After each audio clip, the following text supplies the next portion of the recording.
आखिरकार दोस्तों भारत ने एक बड़ा फैसला लिया है जिससे कि तेजस मार्क 1 फाइटर जेट के निर्माण में आपको एक बड़ा उछाल देखने को मिलेगा। दरअसल एचएएल के काम से आप सब लोग वाकिफ भी हो और इंडियन एयरफोर्स तो पहले से ही जानती है कि एचएएल अभी तक हर काम को लीड करता आ रहा है। लेकिन भारत सरकार ने अभी एक ऐसा फैसला लिया जिसके तहत हाई लेवल पैनल गठित किया गया है जो कि सरकारी बाबुओं से मिलकर बना है, जिसके जरिए प्राइवेट सेक्टर की कंपनीज को तेजस मार्क 1 फाइटर जेट को तैयार करने के लिए कहा जाएगा। और ये एक ऐतिहासिक कदम भी आप समझ सकते हैं ताकि हमारा ये जो LCA मार्क 1 वेरिएंट है उसकी प्रोडक्शन की स्पीड बढ़ सके। हालांकि इस पैनल का फोकस रहेगा कि एक तो देरी को दूर करना फाइटर जेट की, दूसरी इंडियन एयरफोर्स की जो कॉम्बैट रेडीनेस है यानी कि उनकी लड़ाकू तत्परता को बढ़ाना है और आत्मनिर्भर भारत पर फोकस करते हुए विदेशी आयात पर निर्भरता को कम करना। तो ये जो 3 पॉइंट्स है इन पर तो ये कमेटी काम करेगी। लेकिन दोस्तों यहाँ पर सबसे बड़ी बात जो सामने आ रही है वो ये है कि 97 अतिरिक्त तेजस मार्क 1 यूनिटों का ऑर्डर भी इस साल के अंत में दिया जाना था।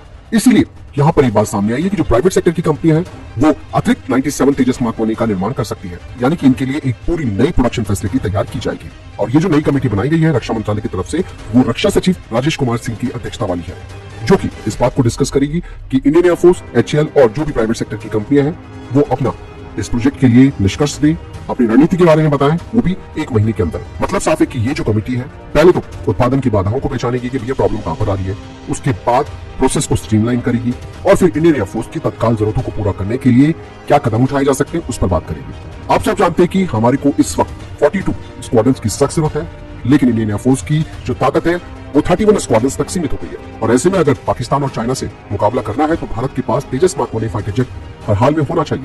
यहाँ पर दोस्तों अब ये कहा जा रहा है कि ये जो नया पैनल है वो प्राइवेट सेक्टर की फर्म्स को इस पूरे प्रोजेक्ट में इन्वॉल्व करेगा, क्योंकि ऑलरेडी 2021 में 83 यानी कि 83 तेजस मार्क 1 फाइटर जेट्स का ऑर्डर दिया गया था जिसमें कि 48,000 करोड़ रुपए का अनुबंध था। और साथ ही साथ मैंने अभी आपको बताया कि इस साल के अंत में 97 और तेजस फाइटर जेट्स का ऑर्डर देना था जिसकी कीमत करीबन 65,000 करोड़ रुपए है। लेकिन एचएएल तो प्रोडक्शन बढ़ा ही नहीं रहा है, तो कैसे ये अतिरिक्त 97 फाइटर जेट्स बनेंगे? पहले तो 83 को ही पूरा करना अपने आप में एक चैलेंज हो गया है। यहाँ पर एक बात और सामने आई है कि भाई जो 83 तेजस मार्क 1 फाइटर जेट्स है उसे भले ही एचएएल बना ले, लेकिन जो बाकी के 97 यूनिट्स जिनका ऑर्डर दिया जाना है तेजस मार्क 1 का उसे अब प्राइवेट सेक्टर की कंपनियों को ट्रांसफर किया जाए। ये एक ऐसा कदम है जो एचएएल पर लगातार बढ़ रहे प्रेशर को कम कर सकती है और इसी मॉडल को AMCA फाइटर जेट प्रोजेक्ट के लिए भी अपनाया जा रहा है। ये प्राइवेट सेक्टर की जो कंपनियां हैं अब जो इनका रोल है वो बढ़ जाएगा, जिसमें कि वो एचएएल की विशेषज्ञता का फायदा उठाएंगे और शुरू में तेजस मार्क 1 फाइटर जेट की जो असेंबली है उस पर अपने ध्यान को फोकस करेगी। जबकि दोस्तों एचएएल ने एक बड़ा दावा भी किया, उन्होंने कहा कि 2027 से हम 30 फाइटर जेट हर साल तैयार करेंगे, लेकिन उनका ये दावा डाउटफुल है।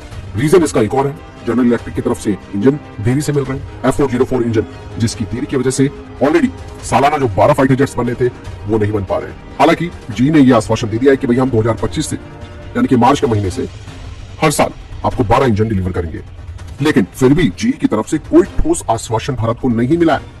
और ये एक बहुत बड़ी प्रॉब्लम है, जिसकी वजह से जो तय समय है जिसे कि एचएएल ने बोल रखा है कि 30 फाइटर जेट बनाने का हर साल, वो शायद यहाँ पर पूरा होता हुआ नहीं दिख रहा है। हालांकि पहले तो ये बात सामने आ गई थी कि 2031 से 32 तक 180 तेजस मार्क 1 फाइटर जेट्स की आपूर्ति हो जाएगी, जिसमें कि 83 और प्लस 97 फाइटर जेट्स है। कुछ रिपोर्ट्स में ये बात भी सामने आई है कि एचएएल की जो अपनी नासिक फैसिलिटी है वहां पर तीसरे तेजस मार्क 1 का जो प्रोडक्शन लाइन है उसे प्राइवेट सेक्टर को दिया जा सकता है, जिसके लिए बकायदा एक लॉन्ग टर्म लीज साइन की जा सकती है, जहां प्राइवेट सेक्टर की कंपनियां एचएएल के गाइडेंस में लोकल असेंबली में महारत हासिल करेंगी और धीरे धीरे फिर पूरा कंट्रोल अपने हाथ में ही ले लेंगे, जिससे कि ये तेजस मार्क 1 और बाद में AMCA प्रोडक्शन के लिए इस्तेमाल में लाई जा सकती है। और AMCA के लिए सरकार एक स्पेशल पर्पस व्हीकल का दृष्टिकोण भी अपना रही है, जिसे कि एचएएल एरोनॉटिकल डेवलपमेंट एजेंसी और AMCA को तैयार करने के लिए एक प्राइवेट सेक्टर की फर्म शामिल होगी। यहाँ पर एक चीज और मैं बताना चाहूंगा कि यहाँ पर भी एक बड़ी प्रॉब्लम है। एचएएल का जो नासिक प्लांट है वो 2023 से शुरू हो चुका है और ये एचएएल की एक स्ट्रेटेजिक एसेट भी है, मतलब है कि इसे वो छोड़ते हैं तो उनके लिए भी टेंशन हो जाएगी। प्राइवेट सेक्टर की फर्म काफी एक्साइटेड तो है इस प्रोजेक्ट में जुड़ने के लिए। हालांकि दोस्तों यहाँ पर एचएएल को इन प्राइवेट सेक्टर की कंपनियों को टेक्नोलॉजी ट्रांसफर और ट्रेनिंग भी देनी होगी, इसकी सख्त आवश्यकता भी है। यहाँ पर दोस्तों इस पूरे प्रोजेक्ट में जो वाइल्ड कार्ड है वो है जनरल इलेक्ट्रिक के इंजन। भले ही अमेरिका की तरफ से 12 इंजन हर साल दिए जाने का वादा किया गया हो, लेकिन अगर फिर से ये प्रॉब्लम आती है तो ये पूरी परियोजना लड़खड़ा सकती है। इवन प्राइवेट सेक्टर की फर्म भी कुछ नहीं कर पाएंगी। हालांकि ये फैसला बहुत अच्छा भी है। आज से अगर 10 साल पहले ही हमने प्राइवेट सेक्टर की फर्म को जोड़ दिया होता तो शायद ये दिक्कतें हमारे साथ नहीं आती। पूरा प्रोसेस दोस्तों स्ट्रीमलाइन हो रहा है, ठीक है।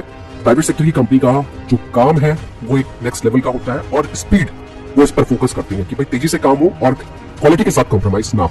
उदाहरण तो आपने देखी होंगी कितनी सारी कंपनियां जो इस वक्त देश में डिफेंस मैन्युफैक्चरिंग पर काम कर रही है और ऑब्वियस सी बात है उसका एक बड़ा फायदा भारत को मिल रहा है। लेकिन तेजस फाइटर जेट जो कि भारत का एक स्वदेशी फाइटर जेट है, इसके उत्पादन को बढ़ाने को लेकर टेंशन है। और एक चीज और मैं बताऊं कि यहाँ पर एक प्रॉब्लम और है एचएएल के साथ कि भाई तेजस में कई सारी चीजें ऐसी हैं जो कि अभी भी हम बाहर से इंपोर्ट कर रहे हैं। इजेक्शन सीट आपने देखा होगा, ये इसका एक सबसे बड़ा उदाहरण है। इसके अलावा लेजर डेजिग्नेशन पॉड जिसे कि हम इजराइल से आयात करते हैं, उसे भी भारत अब स्वदेशी रूप से बनाएगा। इसके अलावा इसके आईएसआर रडार को भी देश में विकसित किया जा रहा है। फिलहाल इस बारे में आपकी क्या राय कमेंट सेक्शन में लिखकर जरूर बताएगा। मैं एक साथ जय हिंद, वंदे मातरम।